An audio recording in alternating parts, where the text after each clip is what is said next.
Obsession বাজার নিজে হাতে করার। ও দাদা,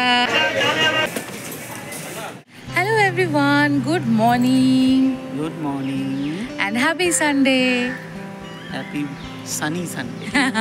হ্যাঁ, তো এখন সকাল সকাল আমরা বেরোচ্ছি, যাচ্ছি এখানে একটু বাজার করতে। চলো তোমাদেরকেও নিয়ে যাব। আর সকালবেলা খুব সুন্দর একটা জিনিস নিচে নামার পর আমরা করেছি, সেটা হচ্ছে আমরা আজকে ফুল তুলেছি, বাট সেই সময় কোনো ভিডিও ক্লিপ নেওয়া হয়নি।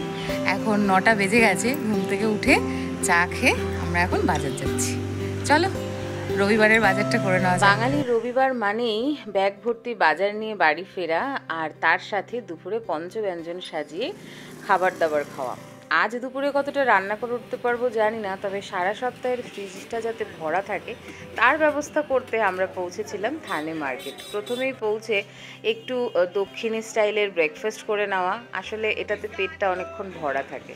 আর তারপর ঘুরে ঘুরে সম্পূর্ণ বাজার দেখা, কোন দোকানে কত দাম, একই টমেটোর দাম দুই দোকানে দুরকম, তাহলে সাইজের পার্থক্য কোথায়, পটল কোনটায় জল বেশি দেওয়া, কোনটায় জল ছাড়া শুকনো, বেশ কিছুদিন টেকসই হবে, আরও কত কিছু খুটখাট ব্যাপার হিরণময় আমাকে শেখাতে থাকে প্রত্যেক রবিবারের বাজার দিনে।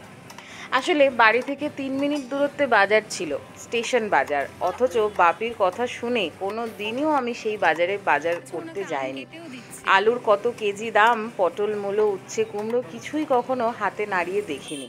বাপি যদিও বারবার করে বলতো এটাও শিখে রাখার বিষয়, জীবনে এই হিসেবটাও জানা খুব জরুরি। দোকানদার তোমাকে সঠিক মূল্যে সঠিক জিনিস দিচ্ছে কিনা, তুমি তাকে সঠিক মূল্য দিচ্ছ কিনা, দুটোই কিন্তু দুজনের জন্য খুবই জরুরি। কোনোদিনও সেটা করা হয়নি বটে, তবে রামাগুণ নামে প্রথম সংসারে এই বিষয়ের হাতেখড়ি দিয়েছিলেন এই যে আমার শিক্ষক। আর এত ধুলো ঘাম হয়েছিল বাজারের মধ্যে লোকের ভিড়ে, দেখো আমার একদম নাস্তানাবুদ অবস্থা। এখন আমি অনেক কিছু শিখে ফেলেছি বাপি, আর এই পুরো ক্রেডিটটাই কিন্তু যায় আমার শিক্ষকের কাছে, অর্থাৎ হিরণময়ের ওপরে। ও আমাকে হাতে ধরে সম্পূর্ণ বিষয়টা শিখিয়েছে একটু একটু করে।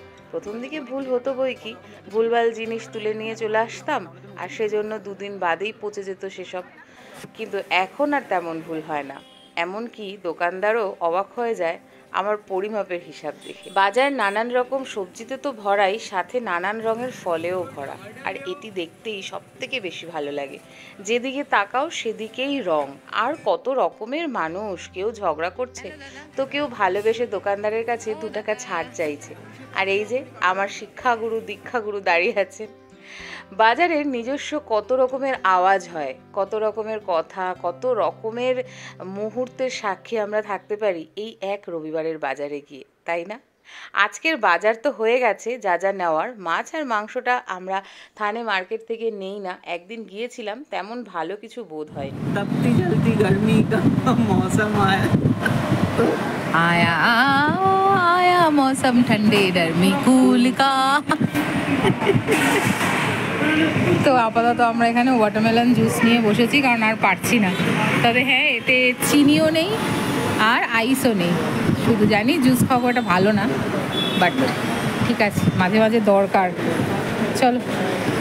বাজার করে এমন গরমে গলদঘর্ম নাস্তানাবুদ অবস্থা যে একটু জুস না খেয়ে আর পারছিলাম না। রবিবার দিন বাজার করা শেষ, ঠিক জুসটা খাওয়ার পরেই আমাদের কমন ফ্রেন্ড, আমাদের বান্ধবী রুনা, যে কিনা মুম্বাইতেই থাকে, সে ফোন করে বলল চল কোথার থেকে একটু ঘুরে আসি। সেদিনই গিয়েছিলাম এই বৌদ্ধ প্যাগোডায়। তোমাদের সাথে বৌদ্ধ প্যাগোডার ভিডিওটা তো অলরেডি শেয়ার করেছি, আর এখন তো শুরু হয়ে গিয়েছে ভীষণ ভীষণ বৃষ্টি, তাই ঘরে বসে রোববারের বাজারটাই, পুরোনো দিনের গল্পটাই তোমাদের সাথে শেয়ার করলাম। আশা করি তোমাদের দেখে ভালো লেগেছে, আর যদি ভালো লেগে থাকে তাহলে কিন্তু অবশ্যই আমার চ্যানেলটাকে সাবস্ক্রাইব করো, একটা লাইক করো, কমেন্ট করো, আর শেয়ার করো প্রিয় মানুষের সাথে। আজ তবে আসি, দেখা হবে নতুন আরেকটা গল্প নিয়ে। টাটা।